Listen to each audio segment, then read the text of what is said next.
बिस्मिल्लाहिर्रहमानिर्रहीम, अस्सलाम वालेकुम। देखिए, दुनिया तीसरी जंग अजीम में किसी भी वक्त दाखिल हो जाना है और ये सूरत हाल वाकई बड़ी ख़तरनाक इस वक्त हो गई है। सिनेरियो ये हुआ है कि अमेरिका ने ईरान पर अटैक किया है और ये अटैक बड़ा भयानक था, लेकिन इस अटैक के बाद जो ईरान ने रिटेलिएट किया वो उससे ज़्यादा ख़तरनाक था।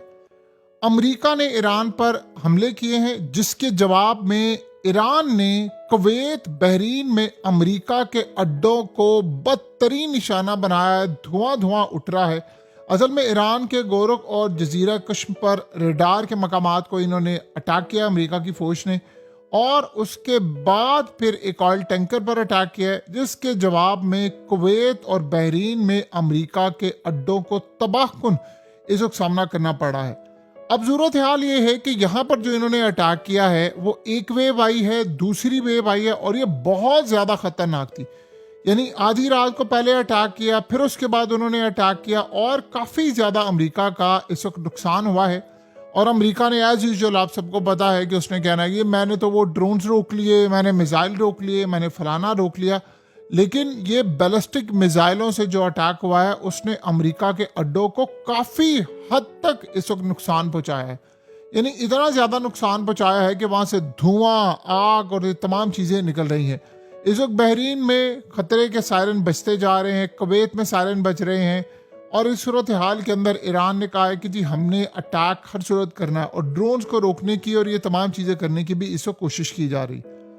ये इस वक्त मौजूदा सूरत हाल है। और आप बताइए कि क्या इसमें फिर अमेरिका ये कहता है कि जी वो हम तो किसी भी वजह से अटैक नहीं कर रहे, हम तो ये चाहते हैं कि सुकून से अमल में रहे, चीज़ें रहे।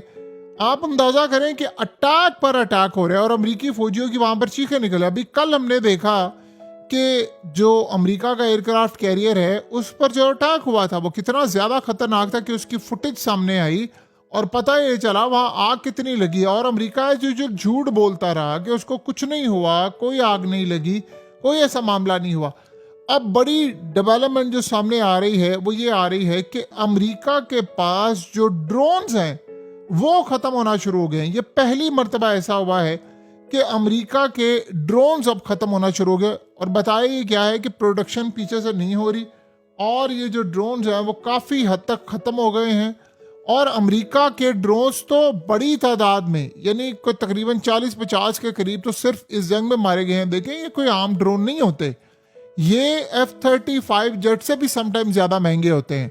और इन ड्रोन्स को अगर आप मार गिराते हैं, आप तबाही की तरफ ले जाते हैं, तो आप उसका अंदाज़ा लगा सकते हैं कि कितनी ख़तरनाक सूरत हाल इस वक्त पैदा हो जाती है। अब ये जो सिनेरियो इस वक्त सामने आया हुआ है वो क्लियरली नज़र आ रहा है कि अमेरिका के पास असला भी ख़त्म होता जा रहा है, ड्रोन भी ख़त्म होते जा रहे हैं। और जिस तरह कल स्टॉक मार्केट का, यानी आप सब मेरे खून में नहलाई गई है, हमने तारीख में रेयर केस इस तरह का देखा हुआ है। आप अंदाज़ा करें कि पूरी दुनिया के अंदर trillions of dollar, gold crash, stocks crash, silver crash, bitcoin का तो बिल्कुल बेड़ा गर्क हो गया है। और बिटकॉइन की हालत ये हो चुकी है कि बिलियनर्स जिन्होंने अपना पैसा इन्वेस्ट किया हुआ था 12-12 अरब डॉलर्स, यानी पाकिस्तान के 1 अरब डॉलर लेना होता है तो उधम मचा होता है, 12-12 अरब डॉलर्स एक एक बंदा अपने ज़ाया कर रहा है। और इस सूरत हाल के अंदर ज़ाया इसलिए क्योंकि उन्होंने खरीदे हुए थे और अब सब बेच रहे हैं। एक्सट्रीम फियर है मार्केट के अंदर, पैनिक की सिचुएशन है, कोई खरीद नहीं रहा, बस सब बेच रहे हैं। देखिए, सब बेच इसलिए रहे हैं क्योंकि मार्केट में खौफ फैला हुआ है। किसी को नहीं पता कि मार्केट की स्टेबिलिटी क्या होगी। ट्रंप इस वक्त परेशान है, वो कह रहा है मुझे समझ नहीं आ रही कि स्टॉक मार्केट क्यों क्रैश हो रही है। खाली यहाँ पर क्रैश हो रही है, साउथ कोरिया में क्रैश हो रही है, यूएस में क्रैश हो रही है, चाइना में क्रैश हो रही है, ताइवान में क्रैश हो रही है, इंडिया में क्रैश हो रही है, यूरोप क्रैश हो रहा है, लंदन सेशन इस वक्त बुरा हाल है। और आप अंदाजा कर लें कि 1 अरब डॉलर नहीं, trillions of dollars, 3 trillion dollars के करीब मार्केट से वाइप आउट हो गया है। इतना लॉस हुआ है और रीजन कोई बड़ी नहीं थी, सिर्फ ये अटैक हुआ और उसके बाद की सूरत हाल देख ले। देखिए, ईरान ने आज वाज़ह क्या कर दिया, उन्होंने अमेरिका को कह दिया है कि अगर MOU साइन करना है ना तो सबसे पहले हमारे जो असासे हैं वो टेबल पर रखें, आधे दें। यानी हमारा तकरीबन 110 अरब डॉलर्स आपने मुंजमद किया भाई, 50 अरब डॉलर रिलीज करें। अगर तुम लोग ये काम नहीं करते, जितनी देर लगाओगे हमारी डिमांड बढ़ती जाएगी, क्योंकि अमेरिका की कमजोरियों का हमें पता चल गया और आखिर में अमेरिका को सब कुछ मानना पड़ेगा। ये इस वक्त क्लियर सूरत हाल कही है उन्होंने कि आपको सब कुछ मानना पड़ेगा, आपके पास रास्ता कोई नहीं है, आप सोच लो आपने क्या करना है। इस वक्त हालत ये है कि ट्रंप के पास ऑप्शन कोई बाकी बची नहीं है और जो लोग इस वक्त तबाही की तरफ लेकर जा रहे हैं उसका आप अंदाजा नहीं कर सकते। यानी ईरान की तंजीबात पर आप अटैक करेंगे, अगलों ने आप पर अटैक कर दिया, अड्डे आपके महफूज नहीं है, कितनी देर तक आप ये काम करेंगे। यानी इस वक्त सूरत हाल ये है कि पुतिन ने यहां तक कहा है, उसने कहा कि ईरान को दाद देनी चाहिए कि इस पूरी लड़ाई के अंदर वो अंदर से तकसीम नहीं हुए, डिवाइड नहीं हुए। आपको पता है पुतिन किस बात की जानिब इशारा कर रहा है? वो असल में इजराइल और अमेरिका को सुना रहा है। इनका प्लान ये था कि हम लोग यहाँ पर आएंगे, हम लोग इनको डिवाइड करेंगे, तकसीम करेंगे और उसके बाद हम पैसा फेंकेंगे मार्केट में, रिजीम चेंज होगा, सब कुछ होगा। यही असेसमेंट थी ना, यही इजराइल की असेसमेंट थी, इंटेलिजेंस मालूमात, यही असेसमेंट बाकी ताकतों की थी। फिर हुआ क्या?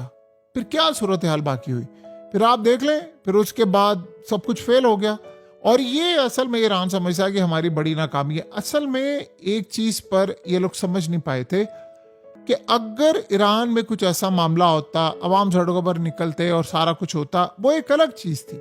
लेकिन इजराइल और अमेरिका के खिलाफ, वो भी जब सबको पता है, इजराइल सबको ये बात पता है कि ईरान के खिलाफ इन्होंने गजा वाला हाल करना था, तो लोग वहां पर खड़े रहे अपनी गवर्नमेंट के साथ जिस लेवल पर थे। और आज आप देख लें, इतनी ज्यादा उनकी करेंसी गिरी हुई है, इतना बहरान है, उसके बावजूद वो खड़े हैं। क्यों? वो दो चीजें देख रहे हैं। एक तो वो देख रहे हैं कि तबाही है पूरी दुनिया के अंदर, दूसरा उनको पता है कि अगर आज हम नहीं बचे हमारी नस्ल खत्म हो जाएगी। फिर आप ये सोचें कि दुनिया में दो चीजें इस वक्त तबाही की तरफ जा रही है, तेल और गैस, और वहां पर वो सस्ता है और बाकी पूरी दुनिया उसकी लपेट में है और उसी वजह से सब कुछ तबाह हो रहा है। अब आज स्टॉक मार्केट जा रही है, आज तबाही हो रही है। अमेरिका, अब देखिए ट्रंप के पास क्या रास्ता बाकी बचा है। ऐसा लग रहा है कि अमेरिका के अंदर भी बड़ी डिवीजन पैदा हो गई है। रोज वो कहता है मैंने जंग नहीं करनी, शाम को उनके फौज फिर अटैक करती है और बदले में उन पर अटैक होते हैं।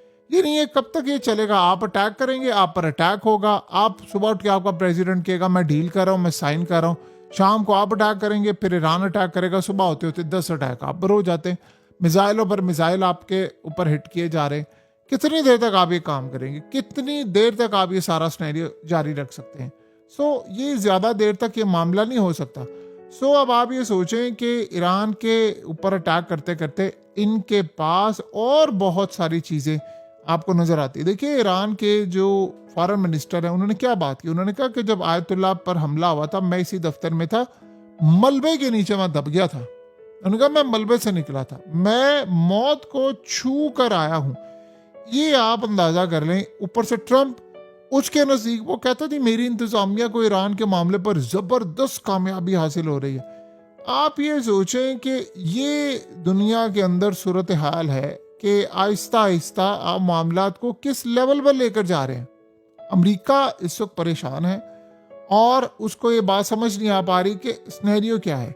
अब मोहसिन रजाई, उन्होंने ये बात की है कि अगर अमेरिका चाहता है कि डेडलॉक और ये तमाम चीज़ें ख़त्म हो जाए, तो आप एक काम करें, हमारे असासे आप वापस करें। अल्टीमेटली आपको ये काम करना ही पड़ेगा।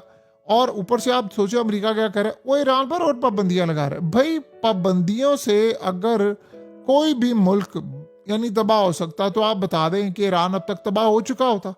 यानी पाबंदियां, आप सिर्फ पाबंदियों की जद में रह रहे हैं। आप अपना हाल देखें ना क्या है। आप ये सोचें एक मिनट के लिए, 3,000 अरब डॉलर से ज्यादा स्टॉक मार्केट कल क्रैश हुई है। पूरे अगर दिन की बात करें तो 4 से 5 हजार अरब डॉलर क्रैश किया। अब 4 से 5 हजार अरब डॉलर कोई छोटी रकम नहीं होती। फिर सिनेरियो क्या हुआ? आपने क्या दुनिया को कहा? ईरान कह रहा है, सिर्फ ये ईरान जंग की वजह से ना, ईरान ये कह रहा है कि हमारे एसेट्स वापस करें। उनके 105 अरब डॉलर के करीब है। आप अगर उनका 25% भी उनको वापस कर दें, लेट से उन्होंने कहा जी 25 अरब डॉलर की पहली किस्त, तो उसमें से भी आप 12 अरब डॉलर वो मांग रहे हैं। सोचे 10% वो मांग रहे हैं। 12 अरब डॉलर अगर आप उनको उन्हीं के पैसे दें, वो अमेरिका अपनी जेब से नहीं दे, उनके पैसे हैं, तो आप ये सोचें कि 5,000 अरब डॉलर का लॉस आप बचे। सोचे जब आप उनको ये पैसे देंगे तो उसके बाद स्टॉक मार्केट कितनी ऊपर जाएगी।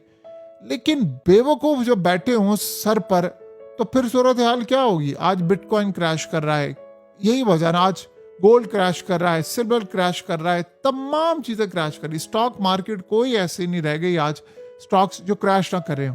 तो दुनिया के अंदर इतनी तबाही हो रही है, इतनी बर्बादी हो रही है, इतना सब कुछ हो रहा है, तो आप ये समझते हैं कि उसके बाद ये चीजें स्मूथली आसानी के साथ चलेंगी? ये नहीं होगा, कभी भी नहीं होगा। अमेरिका को ये बात अच्छी तरह समझनी है कि चीजें हमारे लिए कितनी ज्यादा परेशानी वाली इस वक्त हो सकती हैं। तो उसके बावजूद अगर अमेरिका हर धर्मी पर उतरा हुआ है तो फिर उसको उतरता रहने दे, फिर देखते हैं क्या होता है।